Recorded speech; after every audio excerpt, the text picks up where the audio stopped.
Hello everybody and welcome to today's video.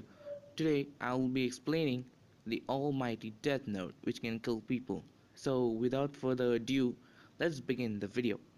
The Death Note actually belongs to the Shinigami or a god of death in the Shinigami realm.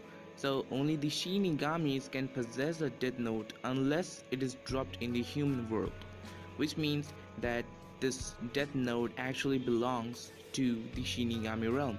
So normal humans cannot possess it until and unless a Shinigami drops the Death Note in the human world and a human picks it up.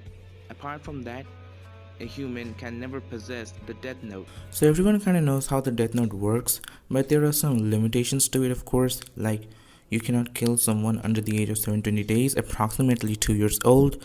If the name of the victim is misspelled more than twice, then the intended person will not die. And finally, if the name of the victim is shared by 4 or more people, then he or she will not die. Not to mention, the Death Note can kill in multiple ways as long as it is physically possible, and it can also control the time of death of the victim. So, one thing probably most of us didn't notice, which is that you can also put yourself under the control of the Death Note without being consciously knowing without consciously knowing. If you guys remember how Light took Ray Pember's identity and his name, then you should also remember that he was on the bus when the bus jacking actually happened.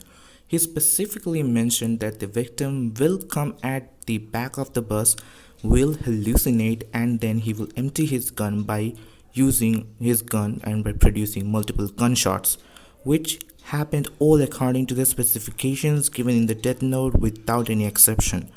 Nowhere on the page has it been written that the criminal came at the back of the bus because he saw Light, but we still see Light picking up the piece of paper which was torn from the page of the Death Note.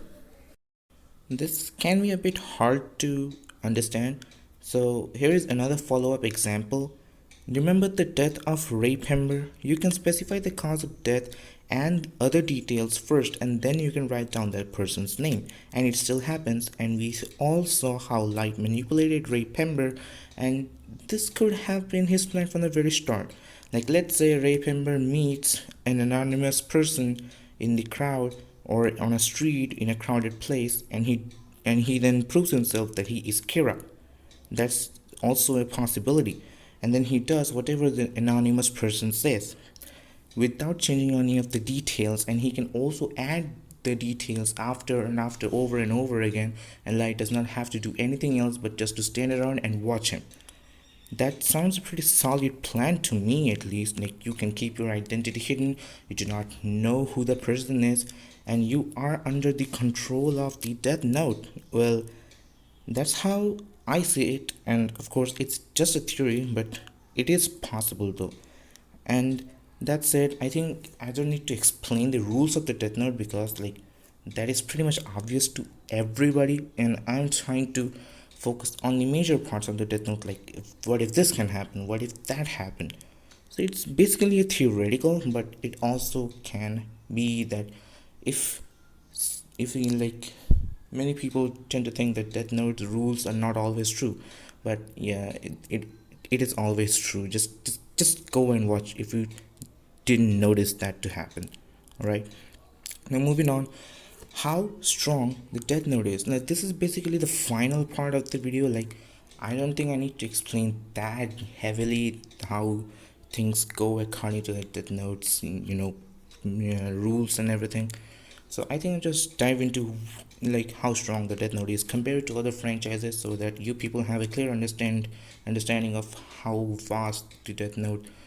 I mean, the how vast the probability of someone killing by being killed by Death Note is. So let's just dive right into it. Now, this is a question which has been asked for like multiple times, like whether the Death Note can kill Goku, Naruto, Ichigo, etc., etc., etc. See, the Death Note universe has no knowledge of other powerful species such as the Saiyans or aliens, demons, angels. They have no idea. So the notebook can't kill them, which means it cannot kill Goku, Vegeta, Meliodas, etc., etc. With that said, it should be obvious that Death Note is also powerless against Shinigamis if you just didn't happen to notice that in the series. Well, the Death Note might seem invincible, but that's not the case because let's talk about immortal characters such as Hidan from Naruto, Zeref and Mavis from Fairy Tail. They cannot be killed by any means possible, and since the Death Note does physical damage, and you might argue that yeah, with heart attacks, Zeref and Mavis are like poop, they die. So then, how does Kakuzu die? You can pretty much talk about, and it has, I mean, it's just a debatable option. You can debate over and over again this that Death Note is, I see there's no hate. Death Note is pretty powerful, but it has got so vast, I mean, it has so many ground to cover that it does not always work. Okay, now let me just tell you how many characters it can work on pretty much any human.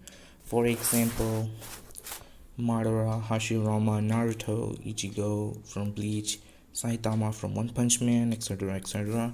With that established, now let's move on to the half breeds such as Gohan, Kaneki, etc.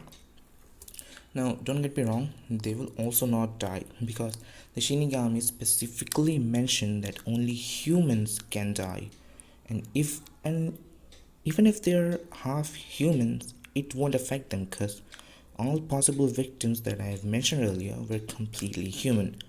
So I hope that broke down the Death Note quite well. Feel free to like, share, and subscribe for more anime content.